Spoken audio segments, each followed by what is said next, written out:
what a week it's been. It certainly has. What a month it's been. What a month it's been, absolutely. And JSE is looking very good. We've had decisive action coming through from Europe. This is what we've been waiting for, but we spoke on this a little earlier, and the truth of the matter is we see solutions coming to the table, there's optimism and enthusiasm, and then it starts waning, and then we start seeing markets coming under pressure. In this context, how does one decide as to what view to hold globally? Are we going to head into a recession, or can we sustain the growth momentum that we've seen? Well, I think the only way to do this is really just to take a longer view, because frankly nobody knows what's going to happen in the short term.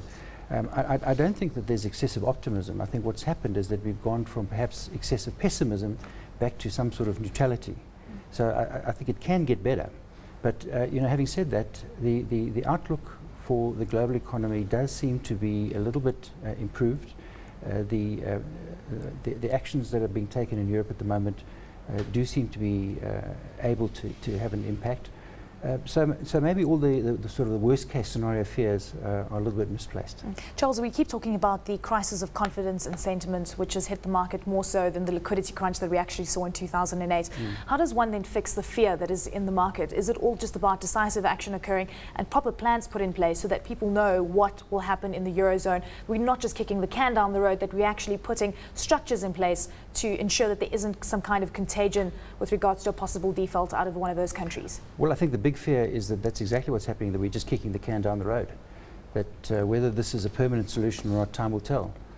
So I think there is a very much a risk that sentiment improves a bit. We could have a bit of a rally, but then at some point down the line, that rally could turn. Give us an indication of what you were doing in 2008, or just before the market crash, and whether you called the crash. Were you taking money? Were you taking money off the table, or were you the few that, well, many of the people that got burned? I can't claim to be able to predict crashes, because they, by their nature, come as a bit of a surprise. But what one could say in 2008 was that markets were expensive. So the circumstances for a crash were there, but predicting it is another thing. Now, having said that, what we're looking at right now is a market that's more or less the same level as it was in 2008. And yet earnings have improved a bit. So no question, much better value now than 3 years ago. And in 2009, you actually created two funds, and this is when we actually saw the markets offering immense value. Yes. I know that you adopt a bottom-up approach to markets, yes. even though you're obviously very cognizant of the macro environment that is occurring. Take us back to 2009. You created the specialist fund and the flexible fund. Yes. What happens when markets crash, even if they're not predicted, is that you get severe mispricing of shares, so that some shares fall a lot, and perhaps more than they should, and other shares don't fall quite as much as they should. So it really is a stock picker's dream to try and pick up those stocks that have fallen more than they should have fallen, and buy those. And we saw with a number of ones, and just one that comes to mind is a company like Old Mutual that really got smacked in 2008, 2009, and I think it was not a difficult call to buy that and then benefit from what was quite a significant recovery. On your specialist fund, we know that the benchmark is the all share, and if you look at returns in 2009, we saw a return of around 18%, in 2010 20.3%. This year you're slightly in the negative. Annualized return though, 17.3% relative to your benchmark, which is sitting at 12.8%. So you've outperformed. Essentially, give us a sense of how you adopt your asset allocation. I know largely in equities, and then some portion in cash and property. Okay, in the equity fund, there's no asset allocation. We hold 100% equities at all time, except for a little bit of transactional cash. But in the flexible fund, the mindset there is different. What we try and do is we try and manage an equity fund, but with a recognition of downside. So we try and limit the downside by firstly investing in companies that we think are well priced and not likely to suffer big losses, and secondly holding cash. So it's a different mindset to the equity fund, where all we're trying to do there is do better than the indices that we're trying to beat.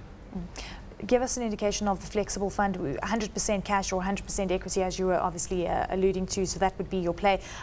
Where were you at the beginning of the year with regards to the mix between cash and equities, and where are you now? Are you upgrading your exposure or down? We are increasing our exposure. We were at about 70 and we're moving closer to 80 now. So we do still have some cash on hand, because there is always a possibility that a bit of pessimism creeps back into the market. but there's no question that we are increasing our equity exposure. And your target there is CPI plus 5. Why did you pick that as opposed to actually having a benchmark? Well, because the mindset of the flexible fund is different to that of equities. That we're trying to preserve capital. So the way to preserve capital is to measure yourself against inflation. And since inception, you've actually outperformed the CPI plus 5 target, where you've seen a return there of 9.7% and the flexible fund a return of 15.5%. We have. But it's So a long-term far game. better. It's a long-term game. Absolutely. Okay, I'd like to delve into some of the stock picks within the equity fund: Sasol, Steinhoff, Amplatz, Old Mutual, and Amalgamated Appliances. Those being your stock picks, essentially. How did you come to decide this? I know that you're also looking for stocks that offer value. Obviously, you delved into these stocks in 2009. Do you reweight your approaches to your stock picks? We're looking at our stock positions all the time. It's a continuous process. And the most important single factor in making an investment decision is to get your entry price right. So what we're doing all the time is comparing the current price that we can buy or sell a stock at versus what we consider to be the intrinsic value. And if that gap gives us an opportunity to buy, we will buy. And if it's the price is on the high side, then we will sell. So we are very much bottom-up stock pickers, but we do get a sense of markets by the number of opportunities we find to buy versus the number of opportunities to sell. So we can get some sense of the level of markets from that. With regards to the flexible fund, and again I allude to your target of CPI plus 5, as inflation starts to increase dramatically, what kind of stocks do you pick to ensure that you hedge yourself in a sense? Do you take that into consideration? Well, clearly you've got to buy companies that have got an ability to pass on prices. So yes, you have to very much take that into account in your investment decisions. The likes of Anglo-American looking quite cheap now. Have you been accumulating lately? Well, we haven't been accumulating lately because we've got a significant holding, but you're certainly right that Anglo's is a good company, perhaps not as good as company as Billiton, but the thing that attracts us to it is the price, that it's significantly cheaper than Billiton, and we think worth more than the current price, around about 300 Rand. What about actual exposure to the South African consumer through a Truworths or a Foschini or a Mr. Price? I see that you don't have exposure in that space. Why? We have low exposure. Consumer stocks have done quite well, and we had exposure, but we have reduced that exposure. I guess a little bit cautious that consumer spending can't really move ahead quite quickly in this environment. So a little bit cautious on the sort of the consumer side of the economy. Going forward, what is the biggest concern for you when it comes to the equity market? Of course, when we see what happens on a day-to-day basis, we are at the mercy from news flow coming through from Europe and from the US. And very seldom are we actually moving according to the fundamental factors in the short term. But over the longer term, obviously, we start seeing that filtering through. Is there any challenge that you foresee from a strategic perspective?